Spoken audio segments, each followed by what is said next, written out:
Talking Georgia football, we got Big Dog Brett on the line. Check him out here on YouTube. And of course, the Bulldogs are at 11-0, number one in the country. So your playoff rankings don't mean a whole lot when it comes to Georgia football. They're in good shape. They're just waiting to see how 2, 3, and 4 line up. Georgia Tech's coming up this weekend.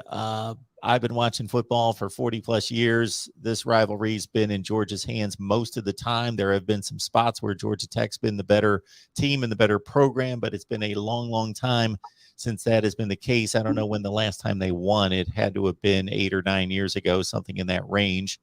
And again, Georgia wins the majority of games by far. There's no comparison in the programs right now, but it's still matched up as it is with Florida State, Kentucky, Louisville, and Clemson, South Carolina as one of those ACC, SEC games on the last weekend of the season. So, Brad, I'll ask you, what does this game mean? Or in broader senses, what is the Georgia Tech rivalry at this point? I know it's a mismatch on the field, but what are the fan bases? What's the overlap of these teams, these schools, the recruiting, all that? Well, the Georgia Tech fans, in my opinion, are typically Georgia Tech fans right up until about the time they play Georgia, and then after they play Georgia, you don't see them anymore. It's not to trash talk Georgia Tech fans. There's a lot of great people out there, Georgia Tech fans. Unfortunately, they picked the wrong team.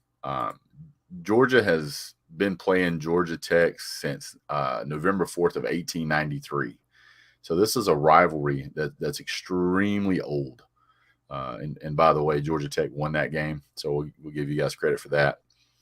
Only 13 other teams have met more times than Georgia versus Georgia Tech. Auburn's one of them, in my opinion.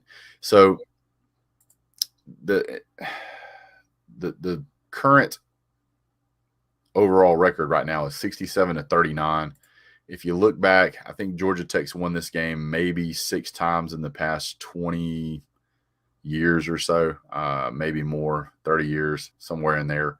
And it's been pretty tough for Georgia Tech to get out there and outclass and beat Georgia on the field. And it doesn't matter whether we play in Atlanta or we play in Athens. This is just what they call clean old-fashioned hate. If you watch this game, it does.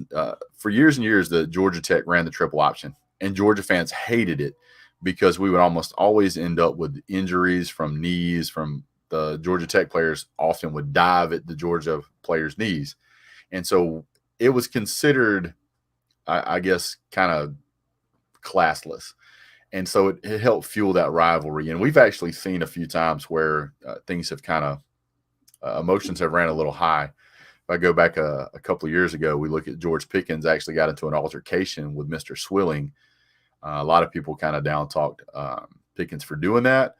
But it did appear that Mr. Swilling on tape initiated that on a couple of plays prior and continued to do so. Referees didn't see it, so they couldn't really react. At a certain point, Mr. Pickens had enough, and then we all know what happened after that. But this rivalry is great because there's a lot of people in this state that'll ride around with the Georgia G or Georgia Bulldogs tags or stickers on their truck, car, bus, whatever. And then you'll see somebody with a Georgia Tech, and if you pull up next to them at a light, they almost never look at you. They know. There's people that wear shirts around all the time that's got the Georgia emblem on it. It says, "We run this state." It's a matter of pride.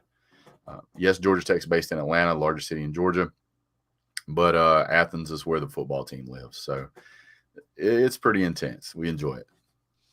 So now that I'm looking at the scores, I do remember the last time Georgia Tech won 28-27 over Kirby Smart in his first season. So I took a shot at 8 to 9 years ago, but it was actually in 2016. Kirby Smart's first team lost to Georgia Tech 28-27.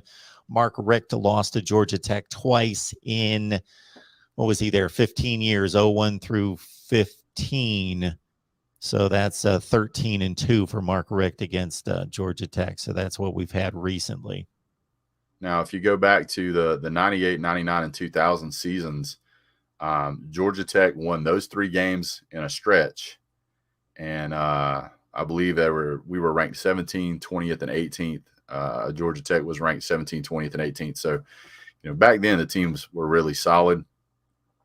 But since then it's pretty much been all Georgia. There's a couple other a couple of other YouTubers out there that follow Georgia Tech, and those guys, it's very difficult to get them to have a conversation with me about the teams and being objective. Recently, Georgia Tech did make a transition in the head coach. They got a new head coach, and they're trying to get that program turned around. If you're an ACC fan, now is a great time to get that turned around, because overall the conference seems to kind of be on a little bit of a downswing. So if they can get it up and running now, they're in a place where they can perform great recruiting. A lot of great players come out of the Georgia area, the Mariettas, the Sandy Springs, a lot of Bartow County, a lot of quality players in the state of Georgia, and they keep going everywhere but Georgia Tech.